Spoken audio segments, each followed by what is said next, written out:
नरसिंह यतो यतो यामि ततो नरसिंह बहिर्नरसिंह हृदयेर्नरसिंह नरसिंहमादिं शरणं प्रपद्ये प्रह्लादहृदयाह्लादं भक्तविद्यविदारणं शरदिन्दुरुचिं वन्दे वासीतं वदनं हरिं हरे कृष्णा कृष्णा कृष्णा हरे हरे हरे राम राम राम हरे हरे।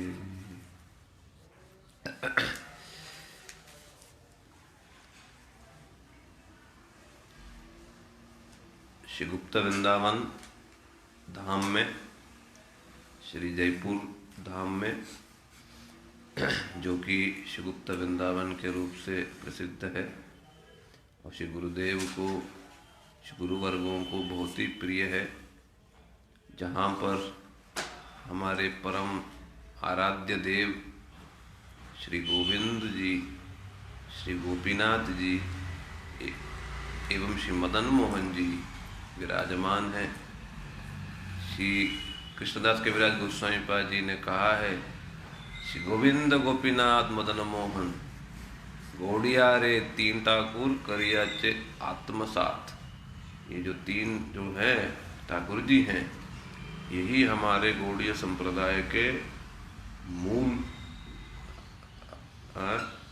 आराध्य देव, जो गोपाल मंत्र के साक्षात प्रतिनिधि स्वरूप हैं। कृष्ण गोविंद गोपीजन वल्लभ स्वरूप श्री राधा मदन मोहन जो कृष्ण स्वरूप हैं। राधा सामने आओ, पीछे नहीं, सब सामने आके बैठो, आगे बैठो सब। हाँ ठीक है, मतलब सामने होना चाहिए, पीछे नहीं, आगे आ जाओ सब। तो श्री गोविंद जी जो हैं, जो श्री गोपाल मंत्र के अत्यंत मुख्य मूल स्वरूप हैं, और श्री गोपीनाथ जी जो गोपीजन वल्लभ के नाम से जाने जाते हैं, ये तीनों ही हमारे उपास्य हैं, जो हम प्रतिदिन गोपाल मंत्र के द्वारा जापते हैं। तो इसीलिए श्री कृष्णदास कविराज गोस्वामी पाद जी ने कहा है, ये तीन गौड़ियार ठाकुर गौड़ियारे कुरियाचे आत्मसात, मतलब यही हमारे उपास्य देव, ठीक है, जिनको हम प्रतिदिन प्रातःकाल त्रिसंध्या, जिनको हम करते हैं उपासना। तात्पर्य क्या है, क्यों करते हैं? जब तक मदन मोहन जो है हमें संसार की काम रूपी वेग से हमें खींचते हुए कृपा करके अपने चरण या रूप या प्रेम माधुर्य स्वरूप अपनी ओर जब तक खींचेंगे नहीं, संसार जाएगा नहीं। संसार के प्रति मोह कभी भी किसी भी जन्म में हमारा छूट नहीं सकता है, ठीक है। तो इसीलिए मदन मोहन जी की जो ये उपासना जो है प्रारंभिक स्थिति में बहुत जरूरी, ठीक है। इसीलिए गोपाल मंत्र में कृष्णाय कह के संबोधन, माने क्या, आकर्षणीय। यदि वो खींचेंगे नहीं तो माया खींची रही है तो माया की तरफ तो जाना ही हमको है कि नहीं। तो इसीलिए हमको प्रारंभिक स्थिति में श्री मदन मोहन की उपासना जरूरी है। जयताम सुरतोपांगोर मम मंद मतेर गति मत सर्वस्व पदाम्बोजो राधा मदन मोहनो। हे प्रभु, मेरी मति नहीं है, मेरी मति कहाँ पर है? संसार की तरफ। तो इसलिए जब तक आप कृपा करके मुझे अपने ओर खींचोगे नहीं, मैं माया से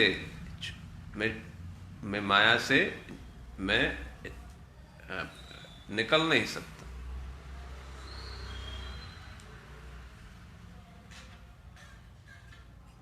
दीवार पे रख दो या टांग दो। हाँ हाँ, बस ठीक है।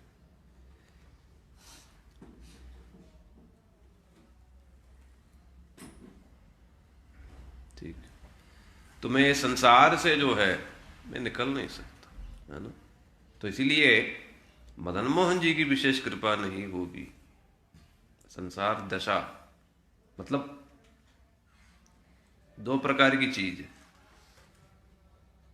एक तो संसार को स्थूल रूप से छोड़ना, जो कि बहुत बहुत बड़ी चीज है, बहुत बड़ी चीज है, कि माता पिता और धन संपत्ति मोह माया सब प्रकार की चीजों को त्यागना और परमार्थ में संकल्प लेते हुए कि हमको भक्ति चाहिए, सोचते हुए हम मठ में आना, एक बहुत बड़ी चीज है, बहुत बड़ा स्टेप। किंतु देखते हैं कि ये भी सहज है। जिनके सौभाग्य में है ये भी सहज है, किंतु मठ में आकर के जो वास्तव में जो मन से संसार का जो त्याग है, यानी कामना वासना काम क्रोध लोभ मोह, ये अभी समय लगेगा, जन्म भी लग सकता है। वो कहते हैं ना, जैसा कि जंगल से पशुओं को निकाल सकते हैं, किंतु पशुओं के मन से जो जंगल की वृत्ति है वो नहीं जाता। तो इसलिए हम छोड़ तो दिया कि तो हमारी जो वृत्तियां हैं, जो हमारा स्वभाव है, जन्मगत संगगत, जो संगति में रहे और जिस देश काल पात्र में जहां जैसे रहे, वो संस्कार अभी नहीं गया, है ना। तो इसीलिए मन से संसार दशा को छोड़ना बहुत ही कठिन चीज है ना। तो इसीलिए मदन मोहन की बड़ी कृपा नहीं होगी। वो यदि हमें खींचेंगे नहीं, कैसे खींचेंगे? माधुर्य से, रूप माधुर्य, वेणु माधुर्य। कितने सुंदर वेणु बजाते हैं और कितना सुंदर उनका रूप है, नित नव नवायमान, प्रतिक्षण नया नया है। संसार की तरह ने एक नया मतलब गाड़ी लिया, 2-4 महीना या 2-4 साल तक नया रहा, फिर पुराना हो गया।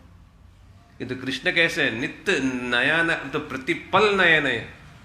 तो इसीलिए जब हम श्री गुरु वैष्णवों से हम सीखेंगे कि इस मनुष्य जीवन की सार्थकता क्या है, कृष्ण के उस माधुर्य को आस्वादन करना ही हमारा जीवन का लक्ष्य है। ठीक है। जो मनुष्य जीवन धारण करके और अपने तन मन वचन से श्री कृष्ण के उस माधुर्य को श्री गुरु वैष्णवों के अनुगत्य में, यानी उन्होंने जैसा सिखाया है वैसा उस कृष्ण के रूप माधुर्य का हम यदि निरंतर पान कर सके, तभी संसार दशा जो है मन से जा सकता। यानी पॉजिटिव चीज प्रवेश करेगा, तभी ये नेगेटिव चीज जो है जा सकता। और आप चाहोगे नेगेटिव चला जाएगा फिर कृष्ण का आस्वादन आएगा, ये भागवत का विचार ये नहीं, और कभी संभव भी नहीं ये चीज। इसलिए सबसे पहले क्या, मदन मोहन, जो जब इस प्रकार से संसार दशा छूट गया, फिर मन में निरंतर श्री कृष्ण के माधुर्य का आस्वादन है, तो फिर उसके बाद क्या होगा, श्री राधा गोविंद की जो उपासना है, दिव्य वृंदारण्य कल्पद्रुमादा श्रीमद रत्नागार सिंहासन, श्री श्री राधा श्रील गोविंद देवो पृष्ठालिभि सेव्यमानो स्मरामि। तब क्या होगा, सेवा की भावना जगेगी। वो गो शब्द के बहुत तात्पर्य, किंतु जो उसमें एक तात्पर्य है वो है गो माने इंद्रियां, और विंद माने उसके स्वामी। तो जो इंद्रियों के जो स्वामी हैं या जिनको सेवा की जाती है, ठीक है, तन मन वचन से, और विशेष करके जो गोपियां हैं जिस प्रकार से सर्वेंद्रियों से सब प्रकार से 24 घंटा कृष्ण की प्रसन्नता के लिए जैसे उन्होंने सेवा की, ऐसी श्री गोविंद देव की सेवा करना ही हमारे गौड़ियों का मूल लक्ष्य है। ठीक है। और जब इस प्रकार से हमने सेवा किया तो क्या होगा, वैसी प्रेम की प्राप्ति होगी, तब श्री गोपीनाथ जी की सेवा की सौभाग्य, सेवा का सौभाग्य हमको प्राप्त होगा। श्रीमान रास रसारंभी वंशी वट तट स्थित कर्शन वेणु सुनेर गोपीर गोपीनाथ श्रीस्तु, तब श्री राधा गोपीनाथ जी के चरणों की सेवा का हमको सुयोग मिला। तो इसलिए बड़े सौभाग्य की बात है कि इस गुप्त श्री वृंदावन धाम में तीनों ही दो, तो श्री मदन मोहन जी भी हैं, बस थोड़ी सी पहले थे, किंतु वो जो यहाँ पे भी मदन मोहन जी आ रहे हैं, श्री मदन मोहन। अच्छा, बहुत अच्छा, बहुत अच्छा। तो चलो अच्छी बात है। तो वो राजा की बेटी थी, और जब उसकी शादी हुई तो बेटी ने कहा पिताजी से कि मुझे श्री मदन मोहन जी को लेके जाना, मुझे उनसे प्रेम है। तो पिताजी ने कहा मेरा भी प्रेम है, मैं कैसे दे दूं। तो उन्होंने एक परीक्षा रखी। उस परीक्षा में यह था कि मैं तेरे नेत्रों को कर दूंगा बंद, और 3-4 ठाकुर जी होंगे, तुम इनमें से चुनना। श्री मदन मोहन जी से रोई, और मदन मोहन जी ने कहा चिंता किस बात, मैं थोड़ा सा तुम्हारे हाथ को चिमटा दूं। तो ठीक वैसा ही हुआ, उस स्पर्श करती गई, और जैसे श्री मदन मोहन जी के पास गई, मदन मोहन जी ने थोड़ा उनके हाथ को चिमटा दी, बस पहचान गई। ऐसे प्रेमी हैं, कोई मूर्ति नहीं है, साक्षात है। हम जड़ नेत्रों से देखते हैं, इसलिए हमको कुछ दिखाई नहीं देता। हाँ, निरंतर भागवत के इन कथाओं को सुनेंगे और श्री गुरु वैष्णवों के सेवा में लगे रहेंगे, तब ये जो जड़ दृष्टि जो है, जड़ नेत्र जो है, तब मिटेगा, तब वो दिव्य नेत्र प्राप्त होगी, तब वो चिन्मय नेत्र प्राप्त होगा, तब हमको सब दिखाई देने लगेगा।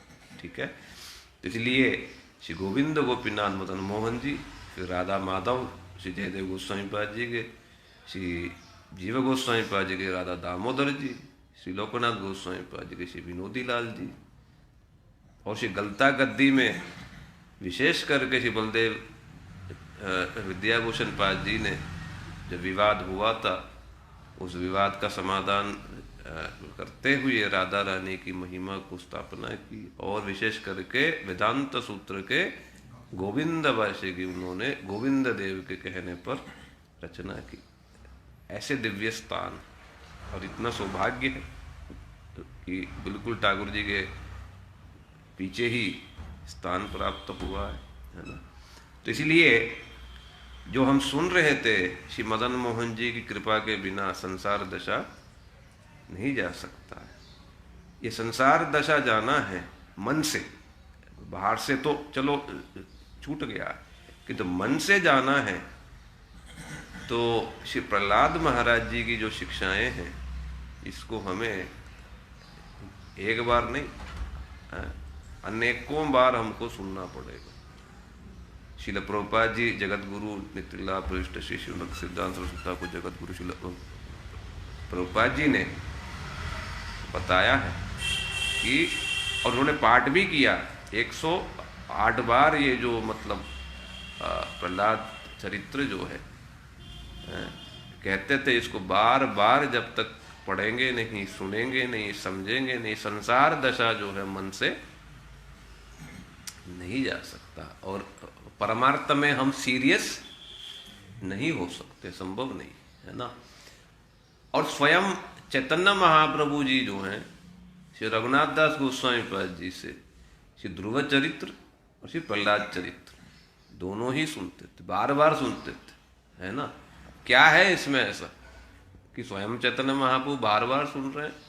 इसमें बहुत ही मतलब एक भक्त का चरित्र कैसा होना चाहिए और एक भक्त क्या है, इसमें बहुत सुंदर रूप से नारद ऋषि ने बताया है ना, कि इतना मुश्किल, इतनी कठिनाइयां, इतना मतलब मारने की स्थिति होने पर भी कभी भी ना तो भगवान को भूला, ना तो उनका स्मरण छोड़ा और ना ही उनको पुकारा कि मैं आपके लिए इतना कुछ किया है, क्या आप मुझे भूल गए हैं, क्या आप मेरी रक्षा कर नहीं सकते, इत्यादि इत्यादि जो है एक बार भी मतलब मन में भी नहीं आया वो। और इससे भी बढ़ के बात क्या है कि बाद में श्री नरसिंह देव जी जब दर्शन दिए, तब उसके बाद प्रहलाद महाराज जी से पूछा, मेरे आने में देरी हो गई, मैं तुमसे बहुत प्रसन्न हूं, तुम जो चाहते हो मांगो। तो प्रहलाद महाराज जी ने क्या कहा, मैं बनिया नहीं हूं, मैं बनिक नहीं हूं, यानी व्यापारी नहीं हूं कि सौदा करने आया, मैंने आपके लिए बहुत झेला, बहुत कुछ हो गया, और बदले में मतलब चाहते तो क्या नहीं मांग सकते थे, ध्रुव महाराज जी की तरह मांग लो, है नहीं। किंतु प्रहलाद महाराज जी ने साफ मना कर दिया कि मेरा रिश्ता जो आपके साथ है वो कैसा है, स्वार्थपूर्ण नहीं। मतलब जब तक हम ये सब चीज बार बार सुनेंगे नहीं, पता कैसे होगा कि वैष्णवता क्या है और ये वैष्णव धर्म क्या है और ये भागवत धर्म क्या है और भक्ति क्या है और शुद्ध भक्ति क्या है ना, प्योर भक्ति सेंटर। तो प्योर भक्ति है क्या, उस भक्ति में प्योरिटी क्या है, ये प्रहलाद महाराज जी से हम सीख सकते। इसलिए हम हम सब समय के लिए प्रहलाद महाराज जी के चरणों में हम ऋणी हैं कि उन्होंने कृपा करके इतनी शिक्षाएं दी। जो व्यक्ति इन शिक्षाओं को सुनेगा निश्चित रूप से संसार में या संसार के काम क्रोध है ना, इसके प्रति हमारा मन नहीं जा सकता। विशेष करके धन के प्रति, स्त्रियों के प्रति और विशेष करके मान सम्मान के प्रति एक एक चीज को प्रहलाद महाराज जी ने समझाया है, और समझाते हुए प्रत्येक में क्या क्या दोष है उसको बड़े ही स्पष्ट रूप से बताया है। और ये भी समझाया है कि विषय को भोगेंगे और भजन बाद में करेंगे, ये विचार को भी प्रहलाद महाराज जी ने खंडन किया है कि समय का कुछ पता नहीं। और ये भी बताया कि ये विषय भोग में कुछ रखा भी नहीं है ना, तत्प्रयासो ही न कर्तव्यो यत आयुर्व्यय परम न तथा विंदते क्षेमम मुकुंद चरणाम्बुज। मानो आप जीवन भर भोग भी लोगे किंतु हाथ में क्या आएगा, कि जैसा फोन है, तो फेसबुक खोला तो पता ही नहीं चला 6 घंटा कहां निकल गया, है नहीं ठीक है। तो 6 घंटा तो निकल गया, किंतु 6 घंटे के बदले में हमें क्या मिला, थोड़ी सी मस्ती हो गई, किंतु हाथ में क्या है। यही प्रहलाद महाराज जी समझाना चाह रहे हैं कि न तथा विंदते क्षेमम, कि सुखम इंद्रियकम दैत्या देह योगे न देहिना। सर्वत्र लभ्यते दैवात यथा दुखम अयत्नतः।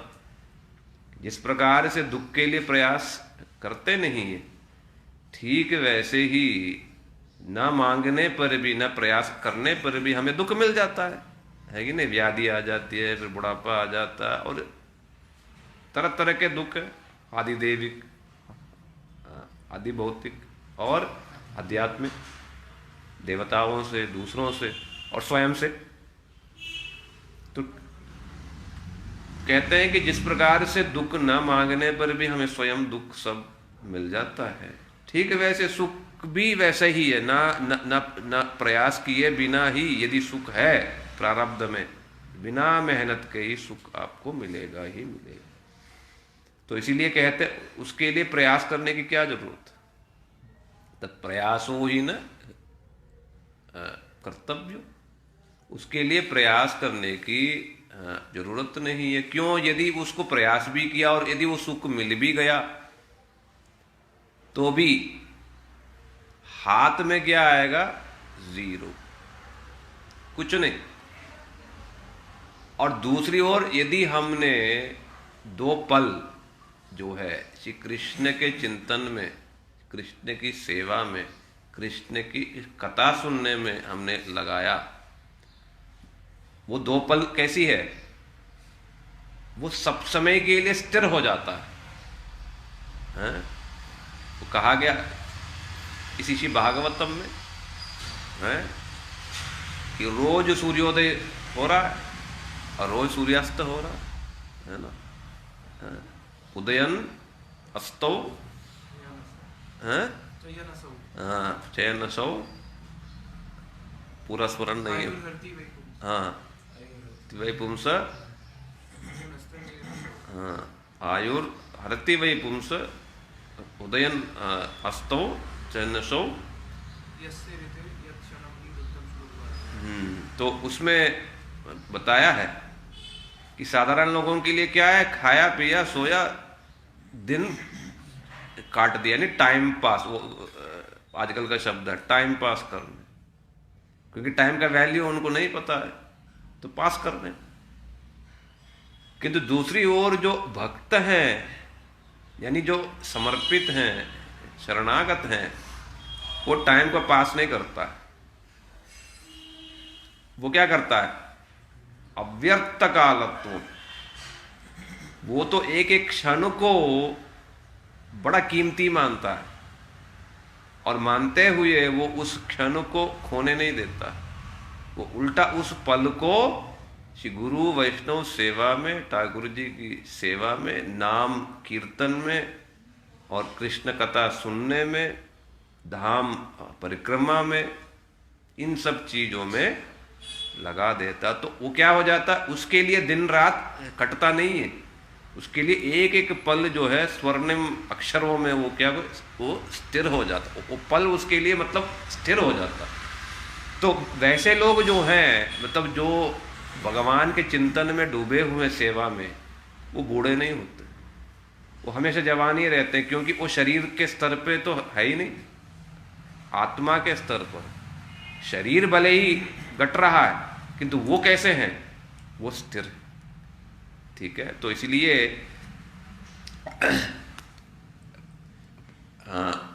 ये प्रहलाद महाराज जी की ये सुंदर सुंदर शिक्षाएं हैं। तो इसलिए जब तक हम ये सब चीज सुनेंगे नहीं, ये संसार दशा जो है जड़ से कटेगा नहीं। और दूसरी बात, सेवा भावना मन में नहीं आएगी, बार बार फिर बोलना पड़ेगा, साफ करो, रसोई बनाओ, फिर बोर्ड में नाम लिखना पड़ेगा। क्यों? क्योंकि स्वाभाविक तो वृत्ति नहीं जगी है अभी। फिर हमको तो भी हम सो जाते हैं, तो भी हम फिर बहाना मार लेते हैं, ठंड आ गया, सर्दी हो गई, फोन आ गया किसी का, वहां घुमाने ले जाना है है नहीं। तो ये जब तक ये प्रहलाद महाराज की ये सब चीज हम बार बार सुनेंगे नहीं, तो ये सेवा वृत्ति जो है, अच्छा क्यों नहीं आ रही है सेवा वृत्ति? क्योंकि मन में संसार दशा घूम रहा है, और विशेष करके ब्रह्मचारियों के लिए क्या है, संसार दशा क्या है, लड़की का चिंतन, दिन रात वही सोचना, अब मन से जा ही नहीं रहा। तो ये भागवत महापुराण में स्पष्ट रूप से जगह जगह श्री भगवान ने, प्रहलाद महाराज ने स्पष्ट तरीके से इन बातों को इतना खुल के, आप मतलब सोच भी नहीं सकते, खुल के उन्होंने समझाया, इसमें कुछ नहीं। इसलिए जब तक हम इन चीजों को सुनेंगे नहीं, वो चिंतन जाएगा, और जब तक वो चिंतन जाएगा नहीं, सेवा वृत्ति जगेगी नहीं, और जब तक जगेगी नहीं तब तक नाम बोर्ड पे लिखते रहना पड़ेगा। और जैसे ही वो चला गया कि समझ आ गया कि उसमें कुछ नहीं है, फिर बोलना नहीं पड़ेगा, फिर वो आके बोलेगा प्रभु जी क्या सेवा बताओ, लगा रहेगा पूरा दिन और थकेगा भी नहीं।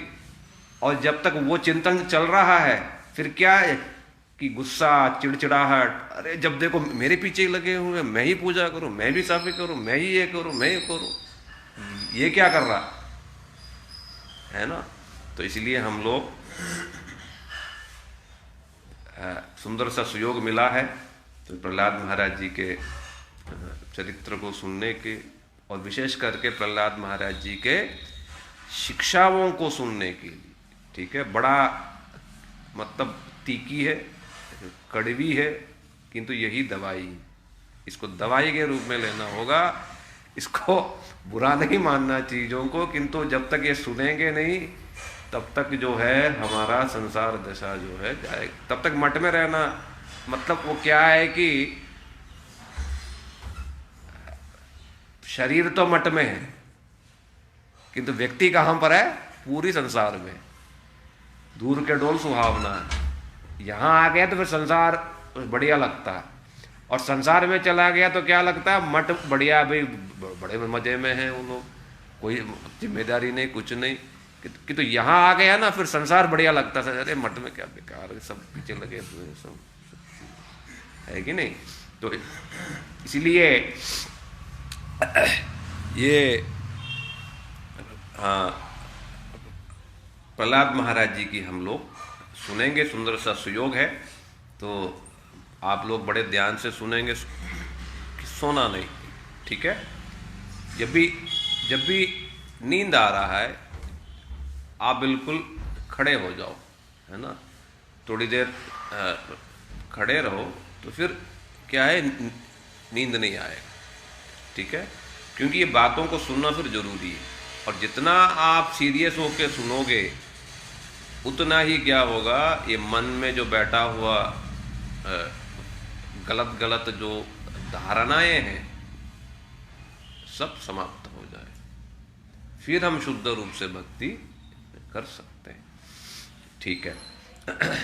भागवतम में सप्तम स्कंद में विशेष करके प्रहलाद महाराज जी का चरित्र का विस्तार से वर्णन है।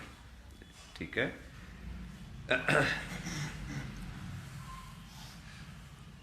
जब श्री भगवान ने, श्री कृष्ण ने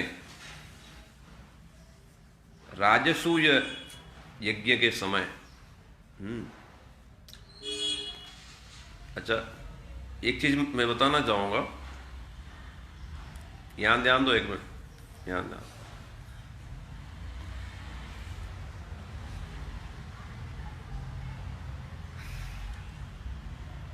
गुरुदेव इस बात को कहते थे और मैंने भी करके देखी है चीज। क्या है, कथा के समय जब हम लिखते हैं ना, वो शब्द कान में जाता है, और लिखते हैं तो हमें लगता है कि मैं तो उसको लिख ही रहा हूं, है ना। तो मैं कई बार इस प्रकार करके देखा, तो क्या हुआ कि कथा भी सुनना ठीक से हुआ नहीं, और लिखना भी क्या है, लिखता ही जा रहा हूं, अब क्या लिख रहा हूं वो बैठ नहीं रहा है ना। तो इसमें बेस्ट ऑप्शन क्या है, सुनते समय कान देख के सुने, है ना, कान देख के बड़े मनोनियोग से। और भागवतम में भी है, कर्ण पीयूष विप्रुट, मतलब कान देख करके बड़े मनोनियोग के साथ मतलब सुनते हैं। जब हम इस प्रकार से सुनते हैं, है ना, तो सुनते सुनते मन में ही पॉइंट्स बना ली और फिर कमरे में जा करके 5-10 मिनट उसको रिवाइज किया, तब उसको लिखो, फिर देखना चमत्कार। तो क्या हो जाएगा, कथा भी मन में रहेगा और उसका रिवीजन भी हो जाएगी और आप लिख भी दोगे। ये ज़्यादा मतलब इफेक्टिव है ना। और दूसरी बात, नोट में तो मतलब लिखना ही है, किंतु नोट में लिखने से ज़्यादा फायदा नहीं। लिखना मन में, लिखना मन में। क्योंकि जब आप जाओगे, मतलब जाने का समय आएगा, तो नोट तो साथ में जाएगा नहीं, ना लैपटॉप जाएगा ना फोन जाएगा, क्या जाएगा, ये मन ही जाएगा। आपने बोल दिया तो जाएंगे लेकिन प्रभु जी इसका मतलब ये नहीं लिखना नहीं चाहिए, भी क्लियर कर दो। मेरा ये तात्पर्य नहीं है कि मत लिखो मत करो, ये सब चीजें नहीं है, किंतु क्या करने से ज्यादा लाभ है, ठीक है ना। यदि उसको रिवीजन के तौर पर बाद में लिखो, गुरुदेव ने मुझे, मैं आया था नया नया, तो गुरुदेव ने मुझसे कहा स्टार्टिंग में सबसे पहले कहा लिखो, ठीक है लिखता हूँ। तो ये 2004 की बात थी और पुरुषोत्तम महीने की बात थी, तो श्री राय रामानंद संवाद कर रहे थे, तो मैं भी इसी प्रकार ले गया, तो मैं थोड़ा लिखने लगा, क्योंकि मैं कथा जो है मैं पहले से सुनता था और कथा सुनने में बड़ी रुचि थी, मतलब बचपन से ही। श्री गुरुदेव के टेप्स होते थे, मैं सुनता था बड़े ध्यान से चीज़ें। तो जब मैं लिखने लगा, गुरुदेव ने जब बोला लिखो, तो जब मैं लिखने लगा तो मैंने देखा न कथा ध्यान से मैं सुन पा रहा हूँ न लिख पा रहा हूँ। फिर मैंने ये विचार किया ठीक है मैं सुनूंगा और मन ही मन क्या है पॉइंट्स बना लूँगा, चार्ज ये चीज़। तो रूम आ करके बस जैसे ही कथा समाप्त हुआ सीधा रूम आ गया, कहीं बातचीत नहीं, सीधा रूम आया और वो सारे पॉइंट वाइज मैंने मतलब लिख लिया, तो रिवीजन भी हो गया मेरा, है ना। तो ठीक वैसा मैं लिखता गया और श्री गुरुदेव जो है बार बार पूछते रहे, मतलब समय समय पर पूछते थे, लिख रहे हो, हाँ लिख, अच्छा लिख रहे हो, हाँ लिख रहा हूँ, ऐसा लगातार मतलब कई बार उन्होंने पूछा। तो फिर 3-4 साल के बाद उन्होंने रूप गोस्वामी पाद की तिथि के समय की बात है, झूलन के समय की बात है, तो गोपीनाथ भवन के में थे उस समय। तो फिर दोपहर का सेवा था, मालिश इत्यादि थी स्नान से पहले, तो मैं गया हुआ था, तो वो पूछ रहे थे तुम लिख रहे हो, हाँ गुरुदेव लिख रहा हूँ। फिर उन्होंने कहा यहाँ लिख रहे हो, फिर समझ आई बात क्या कहना चाह रहे। मैंने कहा ये तो मतलब नोट पे तो मैं अभी लिख रहा हूँ, किंतु यहाँ अभी जो है ये आपकी कृपा होगी तो धीरे धीरे यहाँ भी लिखना हो जाएगा। तो कहने का तात्पर्य है कि एक प्रोसेस है, सुनना है ना, तो सुन के उसका फिर मनन करना, उसके बाद लिखना, ठीक है। मानो यदि किसी की स्मरण शक्ति ज्यादा नहीं है तो वो बीच में थोड़ा सा लिख सकते हैं, मतलब ठीक है कुछ पॉइंट मतलब कि रहेगा नहीं, छूट जाएगा तो ठीक है थोड़ा सा लिख लेते हैं, है ही नहीं।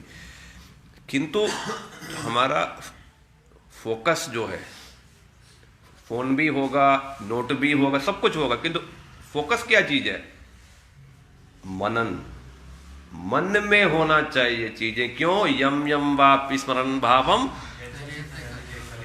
हाँ फिर सदा, तो सदा तद्भाव भावित का तात्पर्य क्या है, हृदय में होनी चाहिए चीजें, है ना। तो साथ साथ नोट पे भी हो, किंतु नोट ही हमारा लक्ष्य नहीं है कि बस।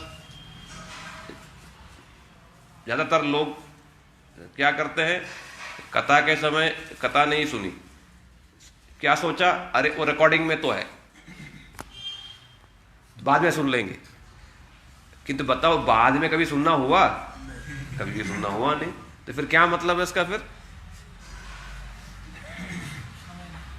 है ना। इसलिए जिस पल पे बैठे हैं, जिस वक्त पे हम यहाँ बैठे, उस पल का सही सही सदुपयोग करो। मन को, कान को, मन को लगा सुनो, और सुन करके उसका चिंतन करते हुए लिखो बीच में। हाँ, यदि किसी की स्मरण शक्ति ज्यादा नहीं है, थोड़ा वो पॉइंट के रूप में थोड़ा थोड़ा लिखो चीजों का, इन्होंने ऐसा कहा ऐसा कहा, किंतु आपको पूरा ध्यान कहाँ होना चाहिए, वक्ता क्या बोल रहे हैं उनकी भावना के ऊपर सारा ध्यान आपका होने से आपको साथ ही साथ उसका फल मिलेगा। मन परिवर्तन तब हो सकता है ना। इसलिए आप लोग जो ठीक समझो करो फिर, ठीक है, क्योंकि सुनने वाला का ध्यान होना चाहिए पूरा, तब जाके ये जो बातें हैं उसका प्रभाव तब हो सकता है कि नहीं।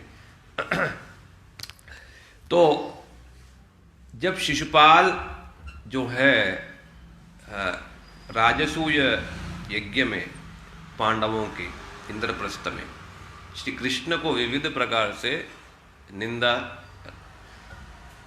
करने लगा, तो श्री कृष्ण जो है 100 अपराधों के लिए प्रतीक्षा करते रहे।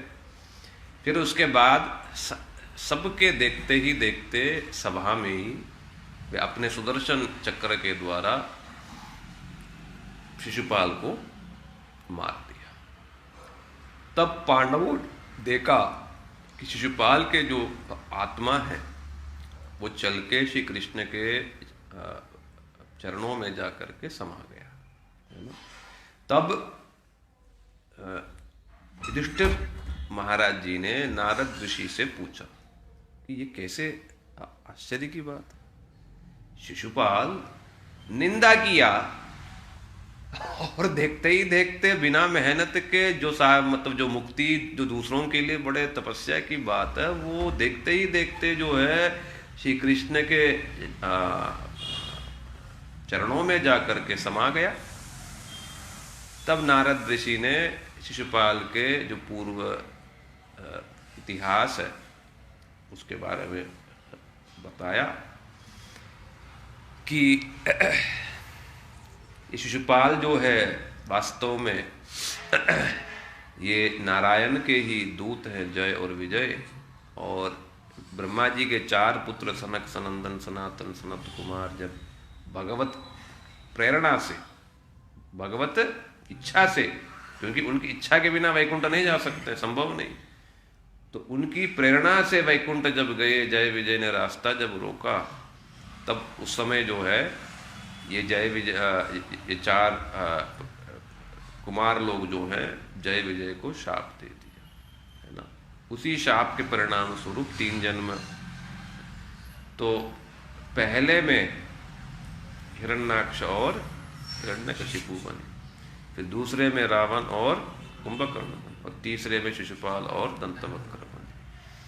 तो उस समय श्री नारद ऋषि ने ये भी बात कही कि कामा द्वेषात् भयात् स्नेहात् संबंधात्, है ना। तो इस प्रकार से तस्मात् केनापि उपायेन मन कृष्ण निवेशयत, ये भागवत का सार शिक्षा है। नारद ऋषि ने इसी 7वें स्कंद के 1st चैप्टर में नारद ऋषि ने ये शिक्षा दिया है, क्या कि तस्मात् केनापि उपायेन मन कृष्ण निवेशयत। यही जो हम अभी कर रहे थे बात, इन सारी बातों का सार क्या, तस्मात् केनापि उपायेन, अर्थात जैसा तैसा मन को कृष्ण के चरणों में लगाना है। यही सारे शास्त्रों का, सब प्रकार के साधनों का, सारी सेवाओं का यही मूल सार है कि हमारा मन यदि कृष्ण में लगे, ठीक है ना, तो बाकी नेत्र, कान, आंख, मुंह, जिह्वा, सब काबू में, सब तो सबके सब क्या है, वश में होंगे फिर उसके बाद, है कि नहीं। इसलिए मन ही सबका सरदार है, मन ही सबका मालिक है।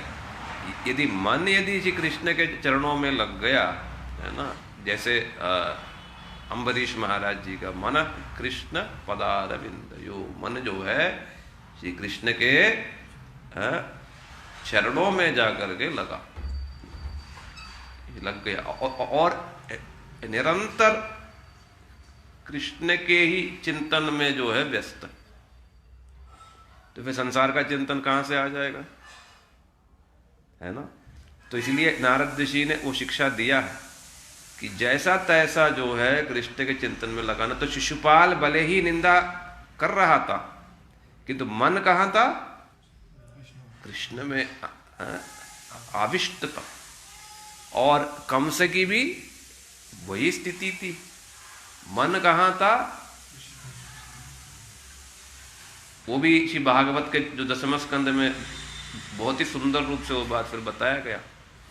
जब देवी ने कहा, ये विंध्यवासिनी देवी जो बाद में बनी, उसने बताया कि तुम्हें मारने वाला कहीं दूसरी जगह जन्म ले लिया। हाँ, कृष्ण जन्म से पहले की बात है। हाँ, तो श्री कृष्ण अभी वो जन्म लेंगे, ये सोच के खाते समय कृष्ण, सोते समय कृष्ण, बैठते समय कृष्ण, बोलते समय कृष्ण। तो चारों तरफ क्या दिख रहे, कृष्ण कृष्ण कृष्ण। तो इसलिए जब वो मरा है, उसको भी क्या हो गया, मुक्ति की प्राप्ति उसको भी हो गई।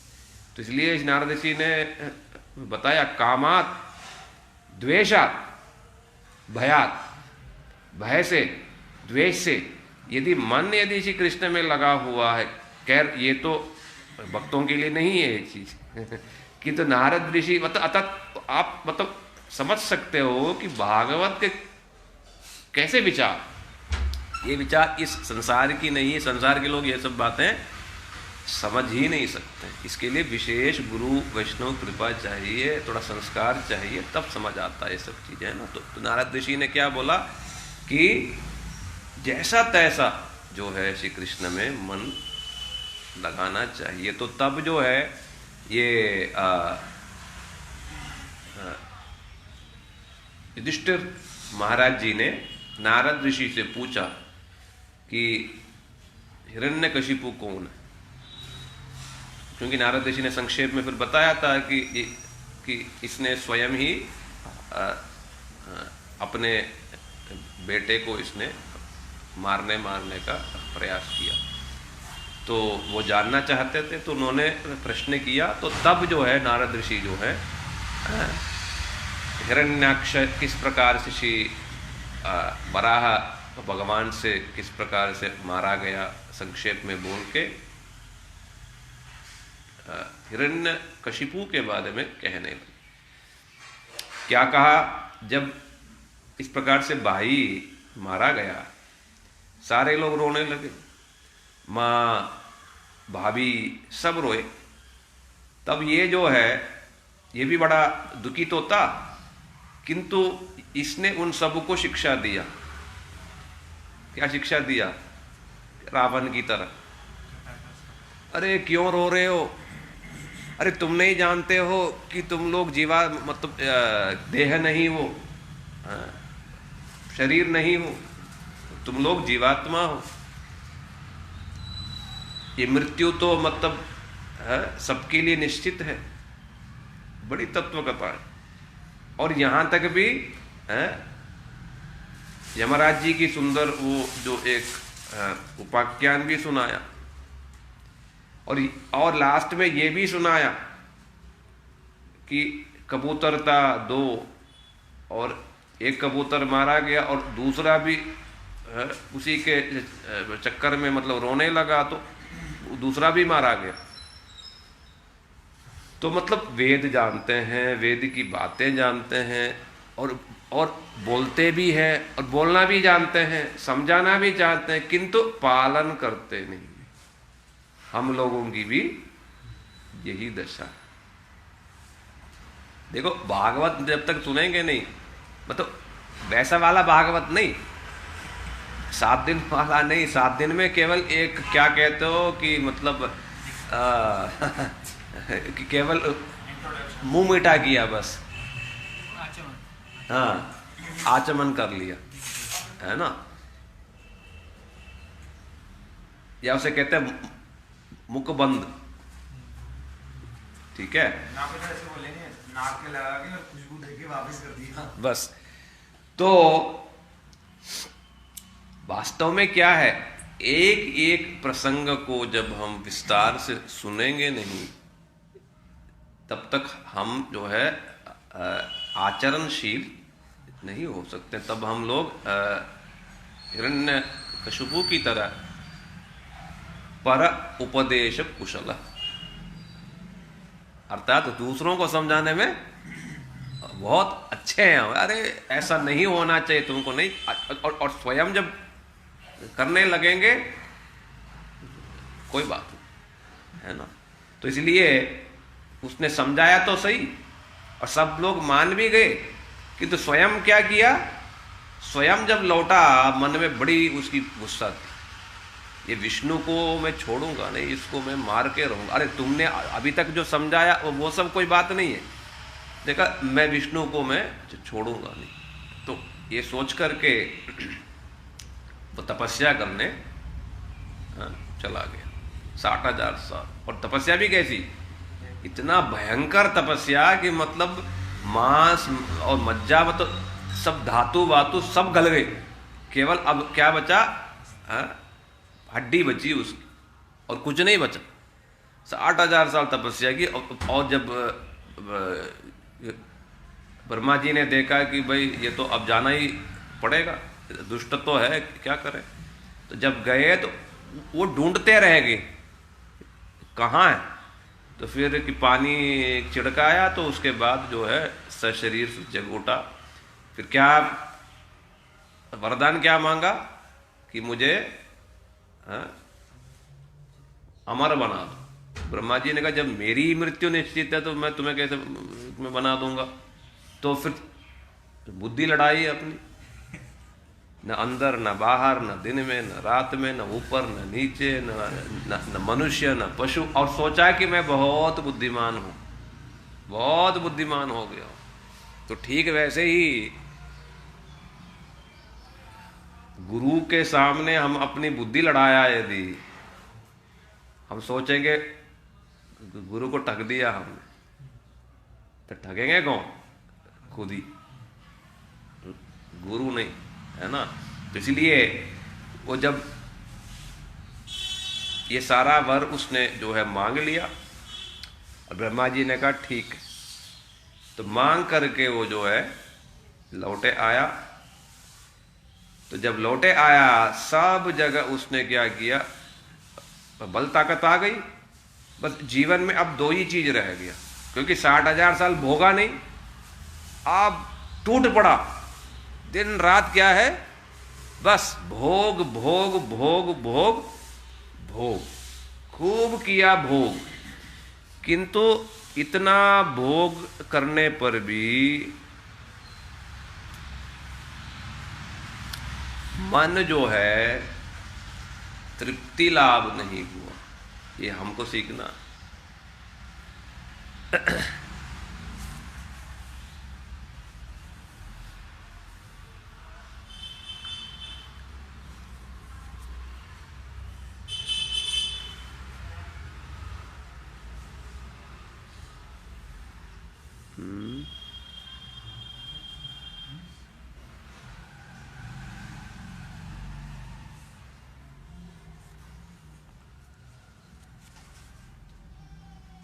कहाँ गया भाई, क्या हो गया इसमें, क्या हो गया, चार्जिंग हो गई ना, हाँ ये मिल गया श्लोक मिल गया मुझे, मिल गया श्लोक मिल गया, हाँ मिल गया मुझे श्लोक मिल गया। तो कहते हैं वो जो हिरण्यकशिपु जो था खूब विषयों को भोगा, क्योंकि 60,000 साल कुछ किया नहीं। हम लोगों की जैसी स्थिति है, निर्जला रखी है? मन में क्या आ रहा अभी, यहां बैठे कि तो स्मेल भी आ रहा, सुगंधित सब आ रहा, क्या आलू भाजा है, चोखा बना है। मन इसमें ज्यादा है। क्या है? गुड़ का पानी। सच्ची बताओ। तो कहते हैं, तो कहते हैं स इत्तम निर्जित ककुबे कराड विषयान प्रियान यथा यतोपजोषम भुंजानो न तृप्यत अजितेंद्रिय न तृप्यत। अर्थात चारों जो दिशाएं हैं, सब प्रकार के जो भोग हैं, सब इसके पास। क्या नहीं है? लड़की, धन, इसका नाम ही ऐसा है। नाम क्या है? हिरण्य कशिपु। हिरण्य माने धन संपत्ति और कशिपु माने क्या? बिस्तर, मखमल के। तो दिन रात भोग, क्योंकि 60,000 साल नहीं किया है, तो बिल्कुल। तो कहते हैं कि इसने जो है विषयान प्रियान, बड़े सुंदर सुंदर विषय, खाने के, सुनने के, देखने के, सोचने के, सूंघने के, स्पर्श करने के, जो भी थे, जो विषय वस्तु, यतोपजोषम भुंजानो, जितना मर्जी भोग सकता है। कितना भोग सकता है? मानो यदि किसी ने कह भी दिया कि भाई फोन है और बिल्कुल 50 MB क्या, बिल्कुल 5G 10G वाला इंटरनेट है, टूट पड़ो। कितना टूटोगे? कितना ही देख लोगे? 2 दिन देखोगे, 4 दिन देखोगे, 5वें दिन देखते देखते नींद आ जाए। फिर 10 दिन तो आप रख दोगे कि मैंने बहुत देख लिया। तो इसने भी क्या किया? खूब विषयों को भोगा है, किंतु इतना भोग तक, खाया, देखा, सुना, स्पर्श किया, 5 ही तो चीज है। 5 ज्ञानेंद्रियों से तो विषयों का जो भोग हो सकता है। खूब इसने खुल के, पूरा पृथ्वी संसार इसके पास है, खूब इसने विषयों को भोग किया, किंतु भोगने पर भी क्या हुआ? न अतृप्यत, तृप्ति प्राप्त नहीं, उसको तृप्ति प्राप्त नहीं हुई। श्री गुरुदेव इस बात को बार बार कहते थे कि रावण ने भी वही किया। इतनी महिलाएं, इतनी भोग, इतना। जब हनुमान जी जब ढूंढने के लिए गए, देख रहे लड़कियां ही लड़कियां, तो भी क्या हुआ? मन जो है भरा नहीं, फिर भी सीता के पीछे भागा। ये कैसी बात है? इतनी लड़कियां, इतनी भोग, फिर भी मन कहां भाग रहा है? सीता जी के प्रति। तो ठीक है, वैसे यहां भी कह रहे हैं जितना विषय का भोगा, धन संपत्ति,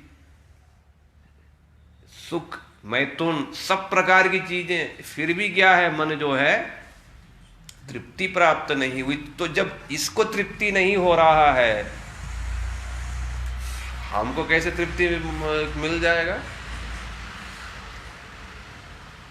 संसार के जितनी भी चीजें खाने को दे दो, फिर भी तृप्ति नहीं होगा, फिर भी तृप्ति नहीं हो सकता। मैंने सुना था किसी से, सब खाते हैं, तृप्ति नहीं हो रहा। सारा नॉनवेज खा ली तो भी तृप्ति नहीं हो रही है। फिर खाते खाते खाते खाते तृप्ति नहीं हो रहा, कुछ नया नया चाहिए रोज। खाते खाते जो गर्भ में शिशु जो मतलब मारा जाता, उसको भी खाने लग गए। बताओ ये क्या मनुष्य है कि जल्लाद है ना क्या है? मैं तो सुन के ताजुब हो गया। ये मल्टीनेशनल कंपनियों में करते काम, और दिमाग क्या है? ये जल्लादों वाला मतलब दिमाग है। क्यों? क्योंकि तृप्ति नहीं हो रही है, नया नया नया नया चीज चाहिए, चाहे वो नशा है, चाहे खाने की चीज है, चाहे वो चीज है। तो इसलिए विषय भोग करने से कभी तृप्ति हो नहीं सकता। करोड़ों जन्मों में करोड़ों चीज हमको मिल जाए, धन लाखों करोड़ों मिल जाए, रावण जैसा सोने का लंका भी हो जाए, और लड़कियां ढेर, मतलब वो भी सारे विश्व के। रावण क्या करता था? दूसरों की पत्नियों को जहां सुंदर देगी उसी को पकड़ के लाता, तो भी मन जो है उसका कभी भरता नहीं, तृप्ति होता नहीं, संतुष्टि मिला नहीं, तो भी सीता के पीछे भाग। है नहीं। तो इस प्रकार से जो मान सम्मान भी, ये तीनों जो चीज में, तो जितना मर्जी आपको मिल जाए तो भी ये हमें कभी सेटिस्फैक्शन जो है, बस जैसा हमने खाया, कितना खाएंगे, थोड़ा सा खाया, फिर क्या कहा हमने, बस जी बहुत हो गया। किंतु विषयों का भोगों को कब हम कहेंगे, कब हम कहेंगे कि भाई बहुत हमने भोग लिया, बहुत हो गया, बस बस जिस दिन हम कहेंगे मन से, दिल से हम जब कहेंगे बस, उस दिन जो है ये प्योर भक्ति स्टार्ट होगा। ठीक है, इसलिए हम लोग ये प्रहलाद महाराज जी के चरित्र को सुनेंगे। मैं क्यों इनकी बात बता रहा हूं, क्योंकि कॉन्ट्रास्ट जो है भेद दिखाने के लिए कि विषय के भोगी का क्या स्वभाव है, संतुष्टि होता नहीं, और दूसरी ओर भगवान के भक्त का क्या है, मन शांत है, कृष्ण भक्त निष्काम, अतएव शांत, भुक्ति मुक्ति सिद्धिगामी सकली अशांत। अच्छा, मानो कोई यदि भक्त है कि नहीं है, पहचानोगे कैसे, लक्षण क्या है इसका, यही लक्षण है कि शांत है कि अशांत है। अच्छा, शांति कैसे आएगी, कि जैसे मैंने स्टार्टिंग में बोला प्रहलाद महाराज जी की जो शिक्षा में, जिसके मन कृष्ण के माधुर्य आस्वादन में लगा हुआ है, वही शांत हो सकता, उसी को सेटिस्फैक्शन जो है मिल सकता है, और बाकी सब मतलब वो शांत रह नहीं सकते, है कि नहीं। तो इसलिए हम लोग ये कॉन्ट्रास्ट, क्योंकि ये जब तक समझेंगे नहीं इस बात को, प्रहलाद महाराज जी की जो शिक्षा है उसको हम समझ नहीं सकेंगे। तो इसलिए हम लोग पहले ये बात को सुन रहे हैं कि इन्होंने विषय के भोगने पर भी मन जो है सेटिस्फाई नहीं है। ठीक है,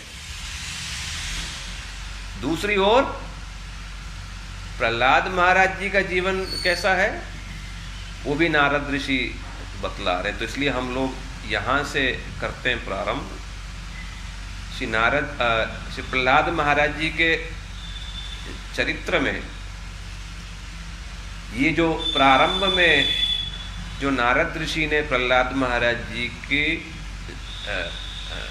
गुणों के बारे में बोला कि प्रहलाद कैसा है, ये बहुत ही सुंदर प्रसंग है। फिर इसके बाद वाला जो प्रसंग है, पिताजी उनको पूछते हैं बार बार, 2-3 बार उसको पूछते हैं क्या सीखा, क्या श्रेष्ठ है, क्या तुमने ठीक समझा, वो शिक्षा हम सुनेंगे। किंतु मुख्य जो शिक्षा है वो जब वे अपने सहपाठियों को, स्कूल में पढ़ने वाले छात्रों को जब वो सिखाते हैं 2 चैप्टरों में, 7वें स्कंद के, तो ये वाला, ये गुण वाला है 4th चैप्टर में 7वें स्कंद के, और पिताजी ने जो पूछा वो 5th चैप्टर में है। और जो छात्रों को उन्होंने जो शिक्षा दिया है कि बाद में हम भजन नहीं, बचपन से ही करना चाहिए हमको भजन, ये जो बहुत मुख्य जो बात है 2 चैप्टरों में, चैप्टर 6 और चैप्टर 7, 2 चैप्टरों में जो है प्रहलाद महाराज जी ने बड़े विस्तार से उन्होंने बताया। और 8th चैप्टर में श्री नरसिंह देव का आविर्भाव हुआ है, और 9th चैप्टर में क्या है, फिर नरसिंह देव की उन्होंने स्तुति की है, वो भी बहुत मुख्य स्तुति है, बहुत कुछ उसमें बातें हैं, टफ भी है, थोड़ा सा कठिन भी है चीजें, किंतु वहां भी जो है उन्होंने बहुत ही शिक्षा मूलक बातें कही हैं। तो इस प्रकार से प्रहलाद महाराज जी की ये सारी जो है शिक्षाएं हैं, फिर जीवन चरित्र है, तो हम लोग इसको सुनेंगे और बार बार सुनना चाहिए हम इन चीज़ों को। तभी क्या है, विषय भोग की जो व्यर्थता जो है और ये विषय भोग से हमें केवल दुख ही मिलता है, तभी तो समझ आएगा, तभी तो हम छोड़ेंगे, नहीं तो हम छोड़ेंगे कैसे? तो बाहर से तो हमने छोड़ दिया है, किंतु तो मन से जो है चीज अभी जा नहीं रहा है ना। तो इसलिए हम लोग बड़े ध्यान से सुनते हैं। श्री नारद ऋषि जो हैं कहते हैं, तस्य दैत्यपते पुत्रास चत्वार परमाद्भुता प्रहरादो अबून महांस्तेषाम गुणैर्महद उपासकः। नारद ऋषि जो हैं स्वयं अपने शिष्य, नारद ऋषि के शिष्य हैं कौन? प्रहलाद महाराज। तो भी नारद ऋषि जो हैं स्वयं ही प्रहलाद महाराज जी के बारे में कह रहे हैं, या प्रहलाद जी की महिमा गान कर रहे हैं। कौन कर सकता है ऐसा? शिष्य भी ऐसा और गुरु भी वैसे, ठीक है? दोनों ही महाभागवत कृष्ण के प्रिय।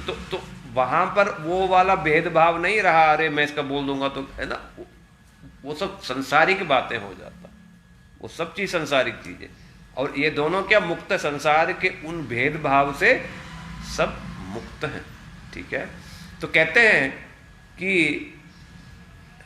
हिरण्यकशिपु के 4 पुत्र हुए, ठीक है? किंतु उन चारों में से ये जो प्रहलाद जो है, महान स्तेषम, उन 4 पुत्रों में से ये प्रहलाद महाराज जी जो हैं सबसे महान थे। और परमाद्भुता, और ये बड़ा ही मतलब है, ये छोटा सा किंतु है ये बड़ा ही अद्भुत, इसका मतलब चरित्र है। क्यों है? गुणैर महद उपासक, क्योंकि ये जो है भगवान के भक्त है, इस वजह से ये क्या है? श्रेष्ठ है। और इसका चरित्र भी क्या है? बड़ा ही अद्भुत है, साधारण नहीं है इसका चरित्र। क्यों? ये निरंतर कृष्ण के ही चिंतन में, भजन में ये सब समय जो है व्यस्त रहता है, भक्त है ये। इस वजह से ये क्या है? श्रेष्ठ है। और इसका चरित्र भी क्या है? बड़ा ही अद्भुत है, साधारण नहीं है इसका चरित्र। क्यों? ये निरंतर कृष्ण के ही चिंतन में, भजन में ये सब समय जो है व्यस्त है, भक्त है। अच्छा, इस प्रहलाद जी का स्वभाव क्या है? या कहो कि ये श्रेष्ठ किस लिए है? क्यों श्रेष्ठ है? वो नारद ऋषि जो है बड़े ही सुंदर रूप से समझा रहे हैं। जो उनके गुण हैं, ये भक्तों में गुण क्या होना चाहिए, वो सब चीज बतला रहे हैं। क्योंकि जब तक हम सुनेंगे नहीं भक्त के गुणों को, हमारे में लालसा नहीं जग सकती है कि हमको भी वैसे ही ब्रह्मण्य, शील संपन्न, सत्य संधो जितेन्द्रिय, आत्मवत् सर्वभूतानां एक प्रिय सुहृत्तमः। तो प्रहलाद महाराज जी के गुण कैसे हैं? ब्रह्मण्य, अर्थात जो भगवान के प्रिय जो भक्त हैं, ब्राह्मण हैं, उन सबको वो क्या है? सम्मान, पूजा करते हैं। फिर कहते हैं शील संपन्न, और स्वभाव कैसा है? बहुत ही सुशील है, बड़ा ही मतलब विनम्र है, सबको सम्मान देते हुए, और स्वयं जो है बड़ा ही विनम्रता से रहने वाला। और सत्य संदो, ये सत्य संदो जो है ये मुख्य गुण है।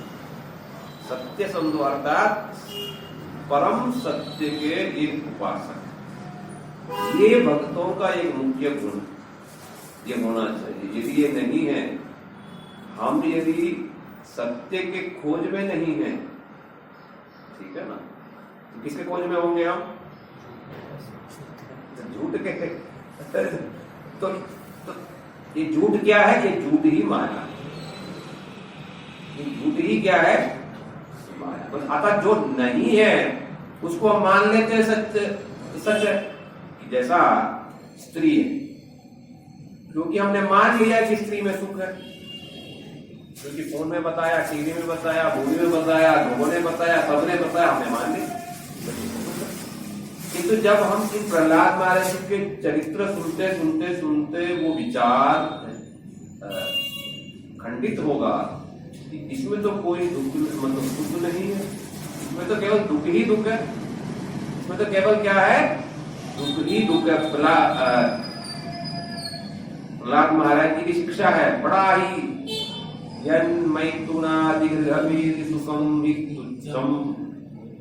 कंडूयनेन करयोरिव दुःख दुःखम् तृप्यन्तिने कृपणा बहु दुःख भाजन कंडूतिवन मनसिजम विजरेत्तदीगा।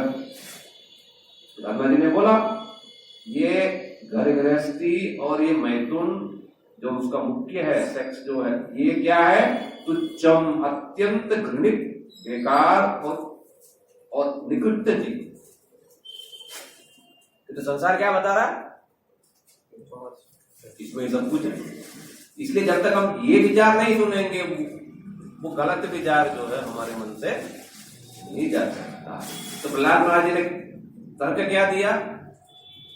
उन्होंने बोला कि कंडूयनेन करयोरिव दुःख दुःखम्, जैसे खिलखिलाहट हुई, बड़ा आनंद आया, ऐसा घर घर घर घर, तो फिर बाद में क्या देखा? या तो पानी निकल रहा है या तो खून निकल रहा है। तो कहते हैं ये भी वैसा ही, जलाते समय तो सुख जैसी लग रही है, किंतु उसके बाद क्या हो जाता है? परिणाम क्या होता है? ये केवल दुख ही। तो इसलिए जब तक इस प्रकार हम परम सत्यमय बातों की खोज करेंगे नहीं, तो हम तो माया के यानी झूठ विद्या के ही खोज में हम लोग व्यस्त रहेंगे, है ना। तो इसलिए ये भागवत महापुराण की भी प्रतिज्ञा है। सबसे प्रारंभिक श्लोक में क्या बोला गया? जन्मादस्य तो लास्ट में क्या बोला उसमें? ये भागवत महापुराण का भी यही प्रतिज्ञा है। क्या? सत्यम परम धीमहि। इस भागवत महापुराण का लक्ष्य क्या है या मूल जो विषय वस्तु क्या है? सत्य भी नहीं, परम सत्य, परात्पर सत्य जो है, सबसे इससे बढ़ के कोई और सत्य नहीं है, वही इस भागवत महापुराण का मूल जो है लक्ष्य। तो इसलिए प्रहलाद महाराज जी का एक मुख्य गुण क्या है? सत्य संदो, कि परम सत्य के वो क्या करते हैं? निरंतर उपासना करते हैं। यही वैष्णवों का मुख्य एक गुण। यदि हम सत्य के पीछे नहीं है, जय राधा गोविंद, तो जब तक हम सत्य के पीछे नहीं है, हम वैष्णव कैसे बन जाए, है ना? नहीं बन सकते। इसलिए हमको भी प्रहलाद महाराज जी जैसे गुण हमको भी प्राप्त करना चाहिए, क्योंकि वो सत्य संत है, यानी सत्य के ही खोज में है ना। तो झूठ के इसमें नहीं है, माया के पीछे नहीं है। इसीलिए वो क्या है? जितेंद्रिय। तब हो सकता है जितेंद्रिय, तब जो है हमारा जो मन बुद्धि और कर्मेंद्रिय ज्ञानेंद्रिय जो भी है, ये सब तब वश में रूप गोस्वामी पाद जी ने जो बताया है, वाचो वेगम मनसो वेगम क्रोध जिह्वा सुदर्शवस्त वेगम एतान वेगान विषयेत धीर सर्वामपि मां। किंतु ये वेग समूहों को धारण कौन कर सकता है? जिसने इसको धारण किया वही जितेंद्रिय। और जो जितेंद्रिय है वही जो है धीर स्थिर होकर के भगवान का भजन कर सकता। और वो कैसे संभव होगा? सत्य संतोष, परम सत्य के हम यदि उपासना करते हैं, ठीक है, तभी मन जो है या इंद्रियां जो है तभी काबू में हो सकते हैं। ठीक है, आत्मवत् सर्वभूतानां, सबको अपने जैसे ही देखते हैं। ठीक है, अर्थात पर दुख के दुखी, दूसरों के दुख से दुखी होते हैं। और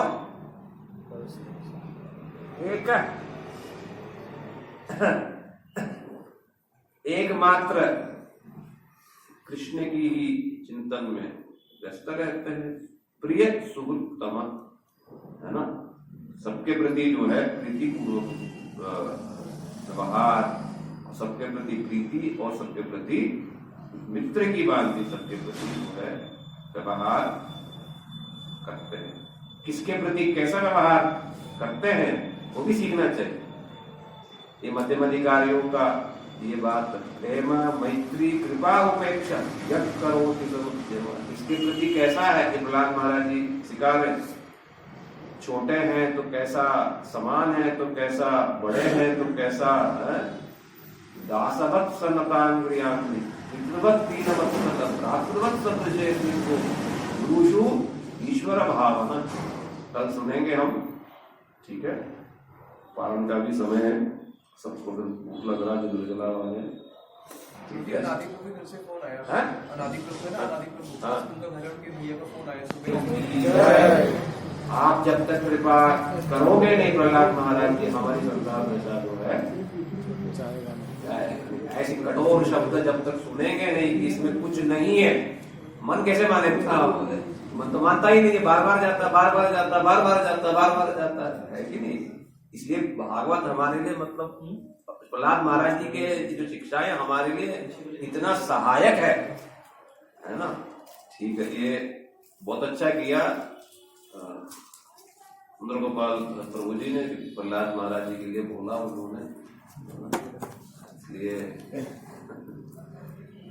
ठीक है। बहुत प्रेमा सब लोग, दादा जी का जो पारण है सब लोग करो, हैं? आप लोग करो, टाइम नहीं है मेरे पास ना, फिर रात की भी प्रोग्राम लिखना भी है, करना भी है।